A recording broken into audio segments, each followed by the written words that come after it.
what if you open to what the universe has for you? If you're following your path, there might be a creative way that those dollars would come to you.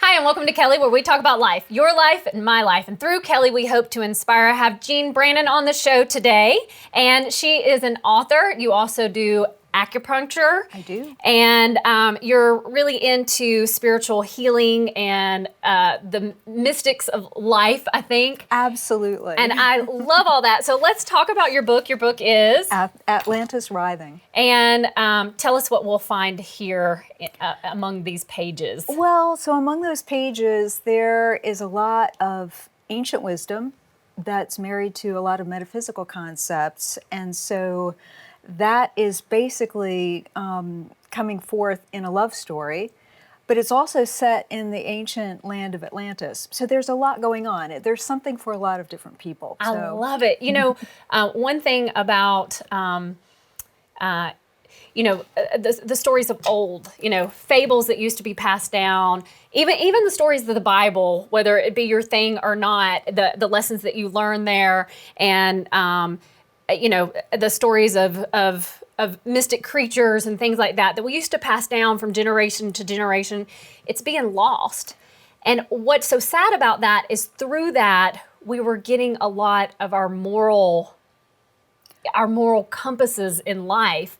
Absolutely. And so I love to hear that you're writing stories like this. Thank you. Thank you. Well, there's a lot of Chinese wisdom that's in this. And so Chinese medicine actually evolved as an oral tradition. Okay. So it was passed from generation to generation. And so I really like that. I like the idea of just, tapping into antiquity and bringing it forward. And there are a lot of cool things for people today to really understand. Now, how did you kind of get into studying things like, things with the Chinese culture and...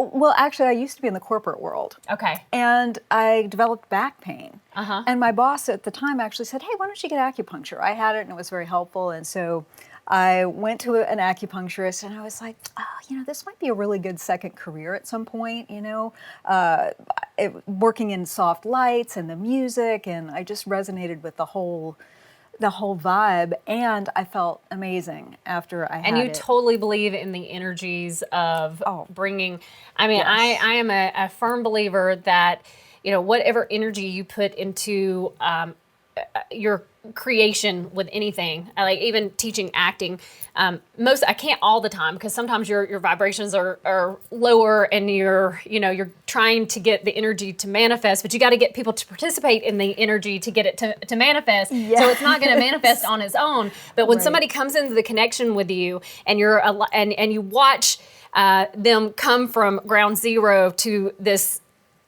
it's a spiritual energy. Absolutely. It's a wonderful thing that we as human beings can share amongst each other always. Always. And it feels good. True. It feels great. Actually, when you're out of that flow is when things don't feel great. So the more we can get back into it and remember, what it's like to be in that flow, the better things go. Yeah. Keeping away from the negative. And that's hard to do.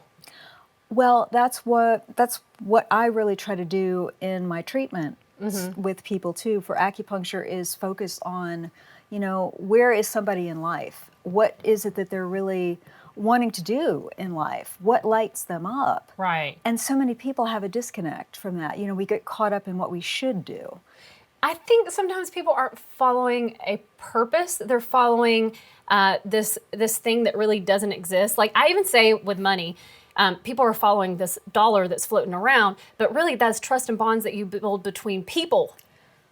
And that currency is the trust and bond between whoever, if you're working for a boss, you're allowed to earn those things that are created. It just comes down in the form of a dollar, but that's not actually where the creation is. Exactly.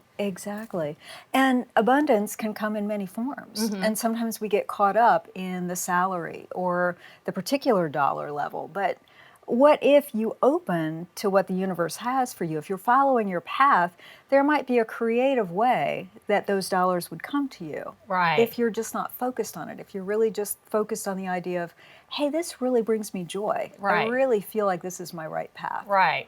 Yeah, definitely, definitely. Well, thank you so much for being here today. I got you a few chocolates just to remind you that you're a gift in life. Keep singing your song. Keep letting your spirit resonate to those that are around you. When I pulled up, when you wrote into the show, and I looked at your email and I looked at the picture of you, I mean, I felt that. I believe that our spirit transcends through it transcends through generations. It transcends through eternities. And there are many people that I have met just through social media, and you feel their spirit on the other side. And then when you meet them in person, you already do know them. Exactly. That's often my experience, and I'm just so grateful to be here. Thank you for having me on today. You're very welcome. And the chocolates are awesome. Oh, good. So if you have some advice, one thing, being an artist and as an author, I'm sure you had struggles even within this book. So as artists, we have, like anybody in life, we have ups and downs. Sure. And when our downs are downs, they're horrible. And when our ups are ups, I call it heaven and hell. we're flying up to heaven, or we're sent down to hell. What's some advice that you can give to somebody to help keep their spirit light so they don't go into those dark places and they don't start destroying relationships around them through their own negativity? Well, so one of the things is we often get ahead of ourselves because we're not grounded in the present moment. And so bringing it back to a manageable, doable, something that feels like we can grasp it right in that moment is very, very important. So instead of thinking about writing a whole book, how about writing 2 sentences? And maybe just making a little deal with yourself. Every day I'm going to write 2 sentences, and I'm not going to edit at all until I've got enough sentences together that I feel like maybe it's time to do some editing. Yeah. The editor always comes in too quickly. Yes. And so if we can get that editor to just sit down and be quiet for a little bit, because creativity can be chaotic and a little bit messy. It sounds like that is what I always say, everything is step by step. Start where you are, and you can't be here until you start walking the path to get there. And oftentimes we want to be here when we haven't gone through the steps to get there. Well, and sometimes it seems overwhelming Right. if we're looking at the end goal and we feel like we're at the bottom of the mountain. Yeah. So one great step at a time. Great information. Thank you. Thank you for coming here. I hope everybody feels your presence like I feel your presence. Love thank you, it. Kelly. Thank you. You're welcome. Guys, we hope that this segment educated and inspired you. If you want to check out Jean's book, where do they find it? Amazon, Barnes & Noble, but also your local independent bookstore. Okay. I'm a big fan of local independent bookstores, so if they don't have it, you can always have them order it. Okay, awesome. Thank you so much. Bye-bye.